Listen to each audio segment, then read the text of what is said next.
Hi, we're Mother Milk, and this time we're with Sara. Sara, introduce yourself. Tell us a little bit about who you are. Okay. My name is Sara and I live in Montreal. And I have 4 kids, and I run this community center with my husband here. Great. And what was your infant feeding experience? You're a seasoned mom, have 4 kids. Tell us. Okay, so I'm here representing the unicorns, apparently. It's true, they exist. So it was kind of like what you would imagine, like before you knew anything, what if you just imagine what breastfeeding would be like. Really, you flip open the magazine and there it is. Right.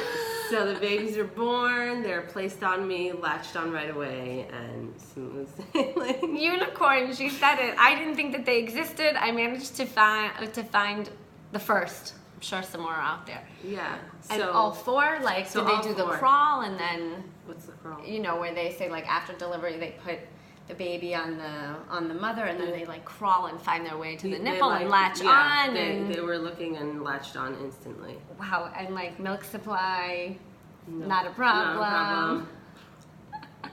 Yeah, I breastfed till like 15, 17 months. Like that's amazing. Each kid, yeah. Each one. Yeah. Wow. And what was I had one episode where with my second, I have very sensitive teeth. And especially when I'm pregnant, I have to be really vigilant to brush and floss like very regularly, otherwise I get cavities. And so with my second, I got a root canal. Ouch. And I had to have, right after giving birth, I realized like I was just in excruciating pain and I had to have this root canal done. And so I went and had this procedure done at about like, I don't know, a week after giving birth, something like that. 10 days, something. Yeah. So, and at the same time, I got a blocked duct right after getting the root canal done. And I just felt like I was like taking painkillers from like just postpartum recovery. And then I was like on all these medications for the root canal. It was like, you know, antibiotics plus painkillers for the pain afterwards and everything. And I just was like, I don't want to take more meds. Like I'm just with this new baby. I just don't want to keep on putting all this stuff in my body and everything. So I like Googled and I did all the remedies, home remedies, cabbage on your breast and potatoes, and I took garlic like every half hour, and I was able to like clear that infection. Oh wow! Just through natural home remedies. So that was my one hiccup. Wow. But that's other impressive. than that, And is there one particular, and maybe that's that's the experience, but was there one particular moment or experience that kind of stuck with you and has stayed with you, you know, throughout the years as you reflect back? Not really. I can't think of one specific moment. Yeah. And if you could go back to, you know, first time mom Sara. Yeah. Is there anything that you would tell her or that you would want her to know? So many things, but like in the context of kind of the feeding experience. Well, I think like breastfeeding was really easy for me, and I was really lucky with that. Feeding, I would definitely have more advice. Right. Like long term. Yeah. So tell us, like what, for instance? Well, have you read the book French Kids Eat Everything? No, but I've heard of it. Yeah. So I discovered that book with my last, and like I kind of had the attitude with feeding my kids that like I'm not gonna make a big deal about this. Like they'll eat whatever they eat, and I'm not gonna make like food issues happen. Yeah. But I learned with my last one that like if you introduce flavors and just keep on trying and giving them the same food you're eating, that they'll have better eating habits. So like I have one kid that is like a carbaholic, and I've never heard that before. I'm a carbaholic for sure. And I feel like I was just at the time like would just give her like biscuits and be like, it's okay, like she'll eventually learn to eat real food. And I think I was like training her to just have like sweets. Yeah. So interesting. And do you think, like overall, would you say that your kids are picky eaters, or, you know, like Somewhere in the middle. In the middle. Yeah, they go through stages. Yeah. And do you think that is related to kind of the ease experience of feeding, the initial feeding?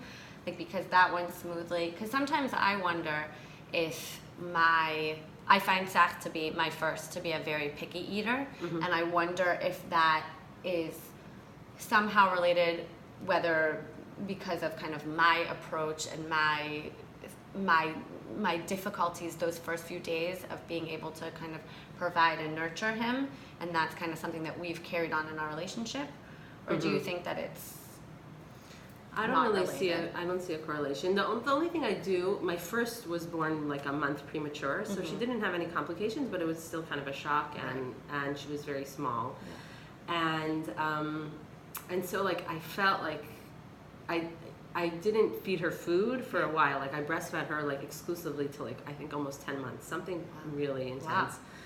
And I feel like if I could have introduced solids earlier. Like I guess I was scared because she was so tiny. Like it just felt like so much like like you just wanna protect her or something. So then when did you, and do you see a difference in the way she kind of approaches food, or no?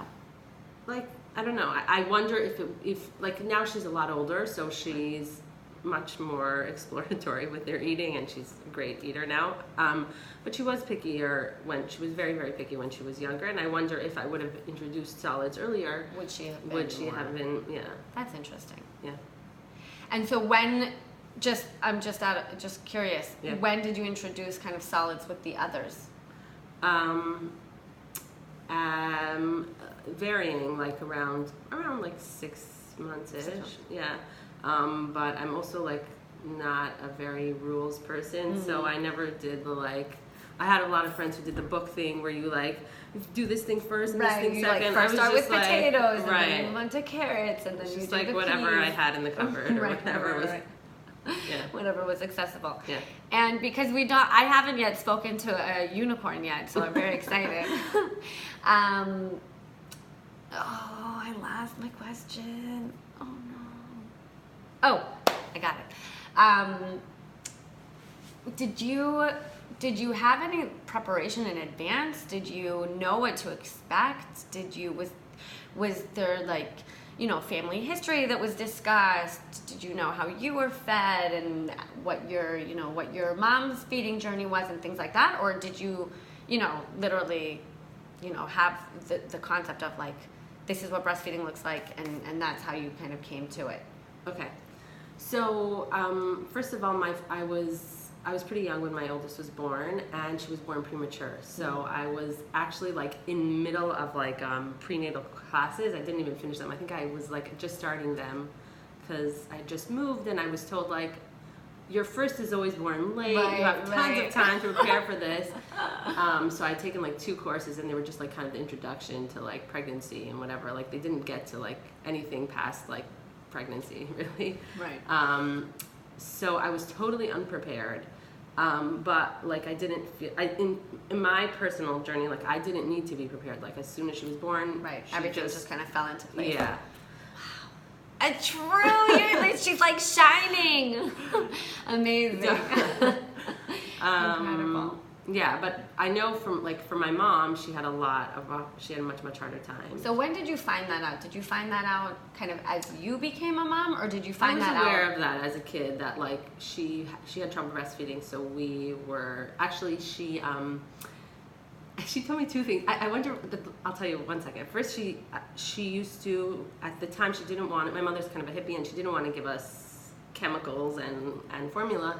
So she used to go to a farm and get goat's milk because she heard that was the closest to breast milk. So she used to do that. So I was given goat's milk as a baby. Wow. And then she also told me about this contraption. I don't know if you heard of it, that she got, where it was like some kind of thing that you attach to your body, and it puts like little tubes that attach to your nipples. Yeah, tube feeding. Yes, but like I have heard of that. It's on your breast. It's on your breast, yeah. And then it stimulates the baby's like getting milk. Something. From, either formula or, from through the tube, and it stimulates the nipple and the breast milk so that you express milk. So if you're having trouble like producing milk and things like like that. Right. So she did I that. didn't have experience with that, but we Yeah. have So some she stories did that, from and she also insinuated that she had some friends that breastfed me. Like, it was a Oh, big deal for her. wow. Yeah. Wow. And you knew all of this? Like, when did she share that with you? I think I knew it as Growing up. I mean, maybe she told me about that funny contraption thing Right. when I was older, but I knew that it was a big deal for her. Right. Right. You know, that she really wanted to breastfeed and she really couldn't. Right, and wasn't able to. Yeah. Wow. Wow. That's so interesting. Yeah. And there was a second thing that you wanted to Oh, share. I was just saying that she told me that. I think she told me that one later in life. Mm-hmm. Mm-hmm. Yeah. And it's funny. Also, my husband told me at one point that he also his mom couldn't breastfeed for whatever reason, and so she also got goat's milk. So he was also. Oh, wow. What fed a goat's milk. I know. crazy coincidence. Yeah. Meant to be. Wow. And I'm just curious because also in your position as a community leader and kind of weaver, have you, and I'm sure you kind of come across, new moms, Mm-hmm. have they shared difficulties in their journey, their infant feeding journey? People have, and I've always been curious because like I couldn't relate to it. I was Right. always just like, tell me more. What does that mean? Yeah. Right. Wow. Okay. So there you have it. We were with Sara, our shiny, beautiful unicorn, and we hope that you found this helpful, interesting, and we'll be back again soon with more stories. Bye. Thank you.